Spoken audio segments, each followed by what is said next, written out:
Cara a cara. Un Nicolás Maduro aislado internacionalmente se reúne este martes por primera vez con su homólogo colombiano Gustavo Petro. Aumenta la tensión. Policía fronteriza de Estados Unidos dispara balas de pintura contra migrantes venezolanos en Chihuahua. Policía de Colombia halla a 186 niños venezolanos en situación de mendicidad. Hola, ¿qué tal? Bienvenidos a Noticias en Vivo por Impacto Venezuela de este lunes 31 de octubre del año 2022. Soy Mildred Manrique. Comenzamos.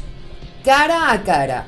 Un Nicolás Maduro aislado internacionalmente se reúne este 1 de noviembre con su homólogo colombiano Gustavo Petro en Caracas, en un encuentro bilateral marcado por el restablecimiento de las relaciones entre ambos países y la reapertura de la frontera, que no ha sido tan buena desde el punto de vista de Petro. Sobre la mesa hay un sinfín de temas, pero uno de los más relevantes sería el reingreso de Venezuela al sistema interamericano de derechos humanos. Génesis Pérez nos amplía esta información. Así es, Mildred. Dadas las expectativas, finalmente el presidente colombiano Gustavo Petro visitará Venezuela por primera vez para reunirse cara a cara con su homólogo venezolano Nicolás Maduro. Como tú bien lo dijiste, la cita se llevará a cabo mañana, 1 de noviembre, en la ciudad capital, según confirmó el equipo de prensa del presidente colombiano directamente desde la Casa de Nariño. Se trata de la primera reunión entre los jefes de Estado de los dos países desde el 11 de agosto de 2016, cuando Maduro se encontró con el entonces presidente Juan Manuel Santos, antes de que los dos países rompieran relaciones diplomáticas. Ante este encuentro entre ambos gobiernos, ¿cuáles son las expectativas? Para conocerlo, conversamos con Daniel Barnaghi, doctor en Ciencia Política y profesor titular de la Universidad Simón Bolívar en Caracas, Venezuela. En segundo lugar, por supuesto, el tema económico tendría un papel preponderante en esa reunión, donde no solamente se trataría el tema de la apertura de las fronteras, sino del abordaje del negocio petrolero entre ambos países, del intercambio de suministros, de bienes de primera necesidad en ambas direcciones y, por supuesto, de la apertura de las fronteras terrestres entre los dos países, la apertura definitiva. Según fuentes oficiales, el encuentro hace parte del liderazgo del presidente Gustavo Petro para impulsar la economía de la región y socializar su agenda a favor de los intereses del bloque latinoamericano. Uno de los temas importantes que podría tratarse sería el de las trochas ilegales, ya que pese a la apertura de la frontera siguen operando. Muy probablemente sería el regreso de Venezuela no solo a la Comunidad Andina de Naciones, sino la integración a lo que en algún momento se conoció como el Mercosur y al resto de los países del bloque de Sudamérica, habida cuenta de la victoria el día de ayer de Lula da Silva en su tercer periodo como presidente de Brasil. Bienvenido, presidente Petro. Bienvenido. En algún momento va a venir Lula por acá también. Con el presidente Nicolás Maduro hoy por allá. Imagínate tú, una cumbre, Petro, Lula, Maduro. De esta forma, Colombia y Venezuela buscan unificar aún más las relaciones bilaterales que dieron inicio el pasado 26 de septiembre con la apertura de la frontera. Uno de los puntos más importantes a tocar, ya que de ello también depende el accionar contra los grupos armados transfronterizos. Desde Bogotá, Colombia, Génesis Pérez, somos Impacto Venezuela.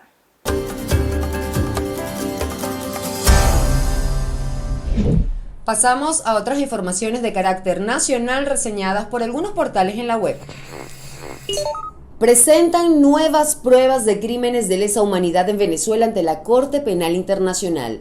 La ONG Foro Penal, en conjunto con la Fundación para la Justicia CLUNY, presentaron ante la Fiscalía de la Corte Penal Internacional un informe en el que se expone la participación de 11 funcionarios de la División de Contrainteligencia Militar en presuntos actos de tortura, detenciones arbitrarias y abuso sexual en Venezuela. El documento revela además que las principales víctimas son presos políticos de oposición, y en el contenido también se denuncia la falta de investigaciones genuinas por parte del gobierno de Nicolás Maduro para proteger a los implicados. Súmate solicita al CNE investigar a Maduro por uso de medios del Estado en favor del Partido Socialista Unido de Venezuela. La asociación civil solicitó al ente electoral abrir una investigación en contra del mandatario Nicolás Maduro por presuntamente haber utilizado la plataforma de medios de comunicación públicos, específicamente el Canal 8 venezolana de televisión, para dar discursos políticos electorales a favor del PCV. Súmate pidió a los rectores del CNE realizar acciones que impidan las decisiones arbitrarias del gobierno en torno a las elecciones y exigirle a Maduro respetar a la competencia luego de anunciar un posible adelanto de las presidenciales. Luego de 12 años, Luis Ignacio Lula da Silva regresa a la presidencia de Brasil tras una apretada segunda vuelta, donde con 50.9% sobre 49.1% de los votos derrotó al actual presidente y candidato a la reelección, Jair Bolsonaro. Hoy le decimos al mundo que Brasil está de vuelta, que Brasil es demasiado grande para ser relegado a este triste papel de paria del mundo. En este histórico 30 de octubre, la mayoría del pueblo brasileño dejó claro que quiere más, no menos democracia. La campaña electoral de Lula, concentrada en rememorar la Brasil de sus años en la presidencia entre 2003 y 2010, surgió efecto, todo sumado a una desmejorada imagen de Bolsonaro. Las reacciones de alegría de algunos brasileños tras la victoria no se hicieron esperar. Lula significa esperanza, la esperanza de días mejores, la esperanza de que volveremos a ser felices, porque conocemos eso. Quiero empleo, quiero comida para todos y sé que solo Lula puede hacerlo. Esto en contraste con las lágrimas de tristeza del electorado de Bolsonaro. Sinceramente, victoria es cuando se gana. Él no ganó. Esto fue robado. La verdad es que todo el mundo está decepcionado. Me lo esperaba por el Tribunal Supremo que tenemos. Seguro que fue robado. Espero sinceramente que podamos revertir esto de alguna manera.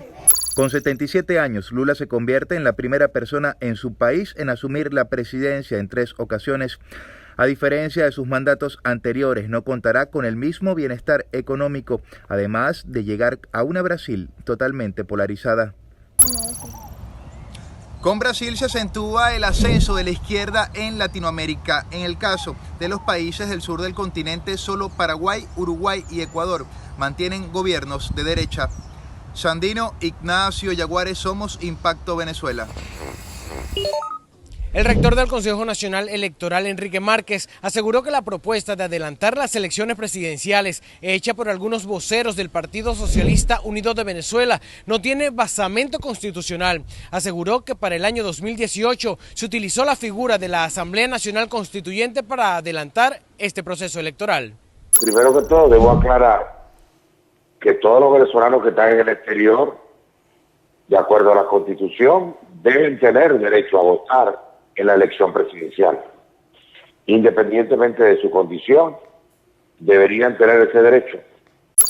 Sobre las elecciones primarias que debería hacer la oposición para escoger al candidato presidencial único que se mida contra Nicolás Maduro, aseguró que el Consejo Nacional Electoral aún no ha recibido ningún tipo de solicitud para apoyarlos en este proceso eleccionario. De ser así, ellos están en la disposición de apoyarlos en lo que puedan. Desde el estado Zulia, Edwin Prieto, Somos Impacto Venezuela. Sí, representantes de la Cámara del Transporte Urbano del estado Táchira denuncia irregularidades en la frontera con Colombia. Aseguran que desde que está en cierre técnico el terminal de pasajeros de la ciudad de San Antonio del Táchira, es decir, del municipio Bolívar, gestores o mafias estarían cobrando $100 por un pasaje hacia el centro del país. Hacen un llamado a las autoridades venezolanas para que reactiven totalmente el terminal de pasajeros de la ciudad de San Antonio del Táchira y a las autoridades colombianas que pongan ojo visor y combatan las mafias que se están operando o que estarían llevando o arrastrando pasajeros venezolanos desde el corregimiento de La Parada en el municipio Villa del Rosario de Colombia. Pasan los pasajeros por los puentes internacionales y ofrecen los pasajes para el centro del país. Esta situación debe ser revisada según la Cámara del Transporte Extraurbano.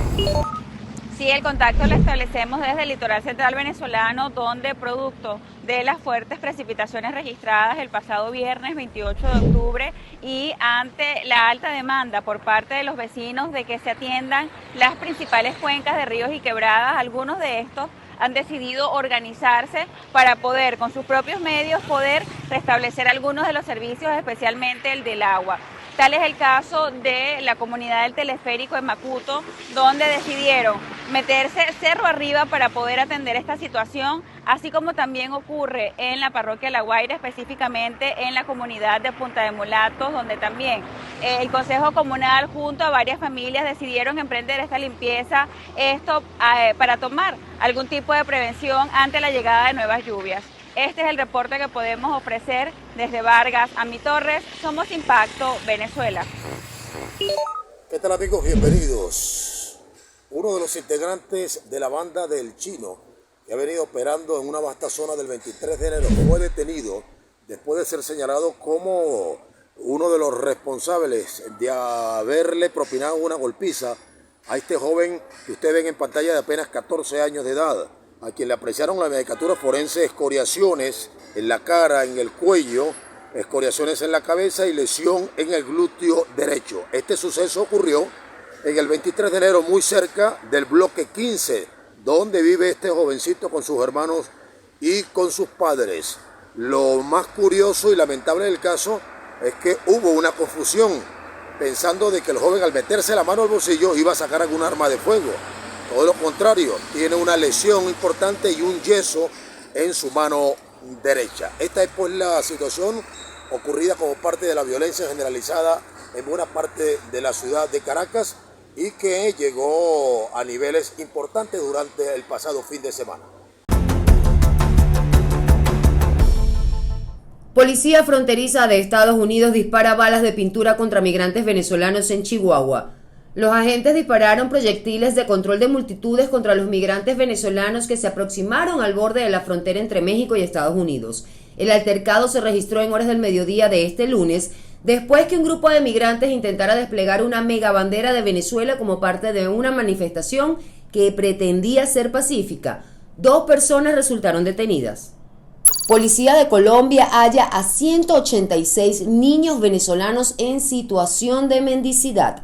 Durante una serie de operativos realizados en Colombia, las autoridades hallaron a 332 menores de edad en situación de mendicidad, de los cuales 186 son niños venezolanos. En los procedimientos realizados por la Policía de Infancia y Adolescencia con la cooperación del Instituto Colombiano de Bienestar Familiar, también se encontraron 4 niños peruanos y 3 ecuatorianos. El resto, 139, eran colombianos. En la mayoría de los casos, los menores de edad estaban siendo explotados por sus padres, quienes los enviaban a la calle a pedir dinero.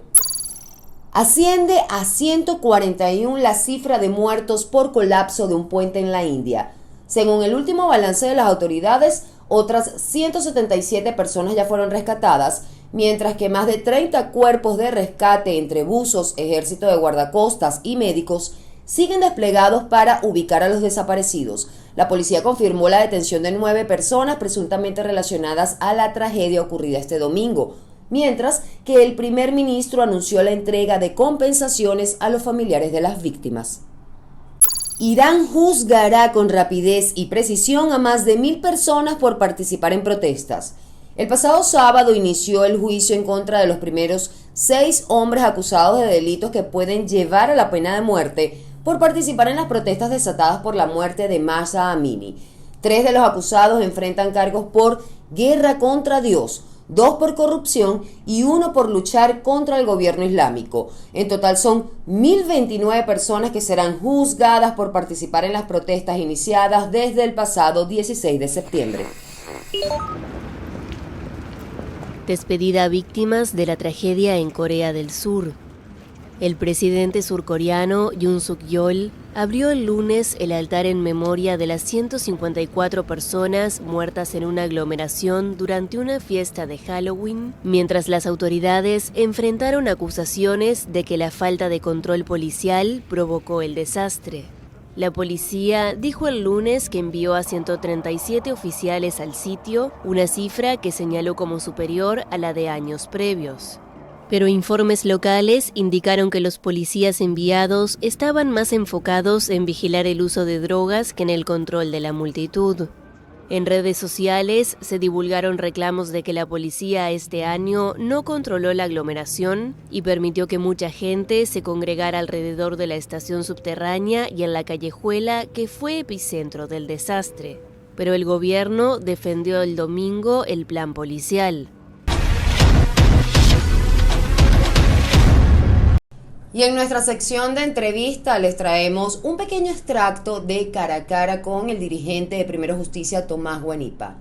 ¿La oposición caducó o está en su peor momento? El contenido completo ya está en nuestro canal de YouTube. ¿Cree que este es el peor momento de la dirigencia opositora hoy en día? Porque el chavismo, como siempre, utiliza todas estas situaciones para atacar y para tratar de desprestigiar a las figuras políticas de oposición. Entonces, mira, la verdad es que decir que esto es un montaje no es una agresión a mí, es una agresión a la persona que me contó que vio a un niño ahogarse. Es una agresión a la señora que llorando me decía que no quería volver a Venezuela porque la selva era un infierno, pero su situación en Venezuela también lo era. Es burlarse del señor que llorando me decía que su esposa tenía más de 7 días en la selva con el tobillo afuera y que nadie la había ido a rescatar. Es burlarse del drama de millones de venezolanos que hoy están miles de venezolanos que están regresando desde Estados Unidos porque no los dejan entrar. Entonces, decir que eso no existe, decir que es un montaje, decir que en el Darién hay mejor internet que en Venezuela, es burlarse de un drama muy sentido. Y la peor cara que tiene el régimen de Nicolás Maduro es la migración y la separación de la familia. Por lo tanto, ese es un tema que para nosotros es muy serio. De mí no se burló de la gente, y en todo caso tendremos ya oportunidad para con el voto pasar factura al daño que nos han hecho y permitir que podamos reencontrar a la familia venezolana. ¿Cómo está la oposición en este momento en la parte política? Mira, trabajando ¿peor o mejor que antes? Mira, yo creo que estamos en un momento difícil. Yo creo que hay un agotamiento del pueblo en general frente a la política, a los políticos y al no haber logrado el cambio que tanto están anhelando los venezolanos. Sin embargo, yo creo que hay una voluntad y una vocación de cambio en Venezuela muy grande. Cuando revisas las encuestas te das cuenta que el 80% de los venezolanos quieren un cambio, y el reto de quienes nos oponemos a este régimen es que podamos lograr una unidad real que reconecte con el país, que transmita una imagen de esperanza y de cambio posible. Y yo no tengo la menor duda que cuando lleguemos a un proceso electoral vamos a hacer una mayoría tan contundente que vamos a derrotar. ¿Creen que logren consolidar esa unidad para un candidato en este momento? Mira, yo creo que es una responsabilidad histórica. Yo creo que esto no es una cuestión ni siquiera de política, esto es una cuestión de sobrevivencia de un país que quiere tener alternativas, que quiere tener oportunidades, que quiere progresar, que quiere ver llegar al que se fue.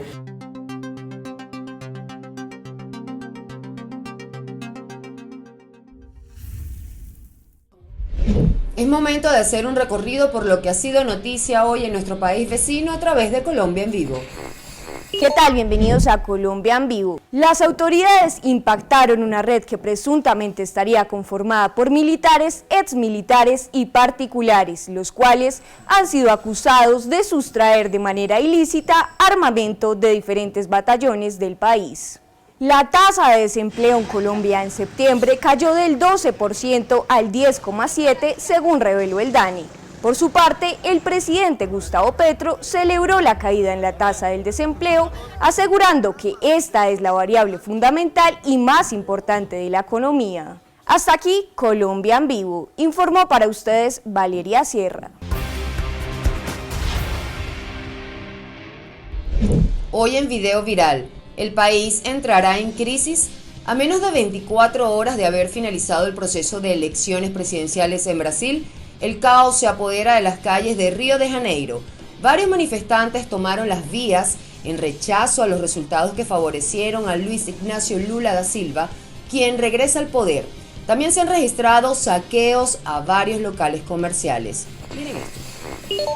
Ai, mané, quem perdoa é Deus. Olha como é que eles estão.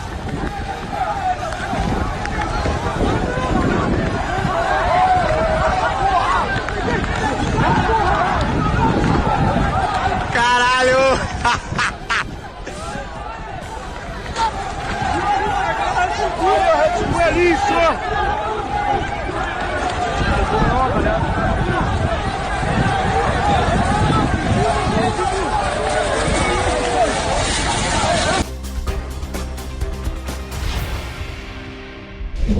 En Impacto Venezuela queremos interactuar con ustedes y conocer sus opiniones. Por eso diariamente publicamos en todas nuestras plataformas la pregunta del día.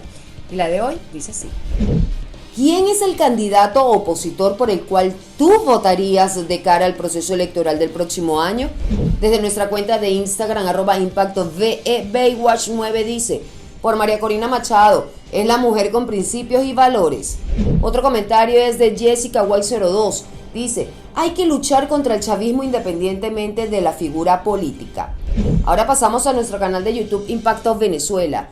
Hirja Oropesa: un candidato, no hay oposición respetable que asegure que nos sacarán de estos oportunistas del gobierno. Todos aliaron para desmembrar a nuestro país. Jorge Garay: yo de votar, votaría por el Conde del Guácharo. Tiene más aceptación que todos esos opositores. Lánzate, Conde. Por último, Elsie Flores: todos son iguales, yo no votaría por ninguno. Muchísimas gracias a todos por participar. Seguimos.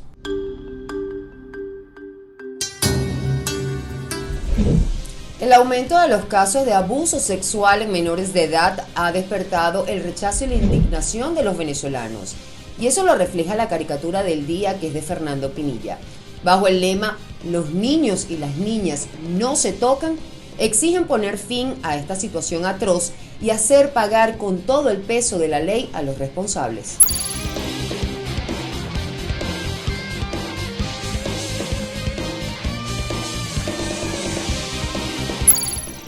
Amigos, llegamos al final de la emisión de Noticias del día de hoy. No olviden suscribirse a nuestro canal, activar las notificaciones, compartir y comentar.